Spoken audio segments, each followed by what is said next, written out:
கேரள மாநிலம் பாரசாலை அருகே வேலை கிடைக்காததாலும் குழந்தை இல்லை என்ற விரக்தியிலும் பெண் பல் மருத்துவர் ஒருவர் கழுத்தறுத்து தற்கொலை செய்து கொண்ட சம்பவம் பெரும் சோகத்தை ஏற்படுத்தியுள்ளது. பெண் மருத்துவரின் முடிவுக்கு காரணம் என்ன?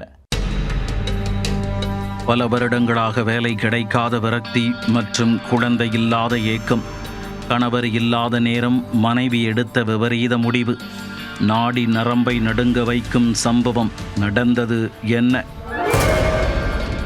கேரள மாநிலம் திருவனந்தபுரம் மாவட்ட அமரவிளை பகுதியைச் சேர்ந்தவர் ஆதர்ஷ்.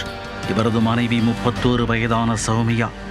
இவர் பல் மருத்துவம் படித்து முடித்துவிட்டு பல வருடமாக வேலை தேடி வந்துள்ளார். மேலும் திருமணமாகி 4 வருடங்கள் கடந்தும் இந்த தம்பதியினருக்கு குழந்தையும் இல்லாமல் இருந்ததால் சௌமியா மிகுந்த மன வருத்தத்தில் இருந்து வந்ததாக கூறப்படுகிறது.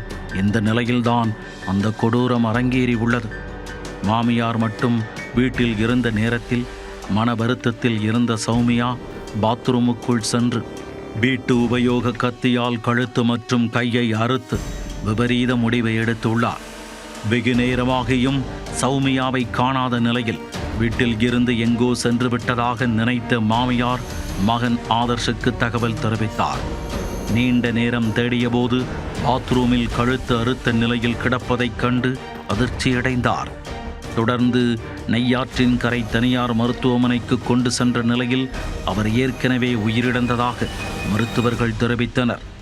தகவல் அறிந்து சம்பவ இடத்திற்கு வந்த பாரசாலை போலீசார் விசாரணையில் வேலை கிடைக்காத விரக்தி மற்றும் குழந்தை இல்லாததால் மனம் உடைந்து தற்கொலை செய்திருக்கலாம் என போலீசார் தரப்பில் கூறப்பட்டுள்ளது. தொடர்ந்து சௌமியாவின் உடலை கைப்பற்றி உடற்கூறாய்விற்காக திருவனந்தபுரம் அரசு மருத்துவமனைக்கு அனுப்பி வைத்ததுடன் இது குறித்து வழக்கு பதிவு செய்து விசாரணை நடத்தி வருகின்றனர்.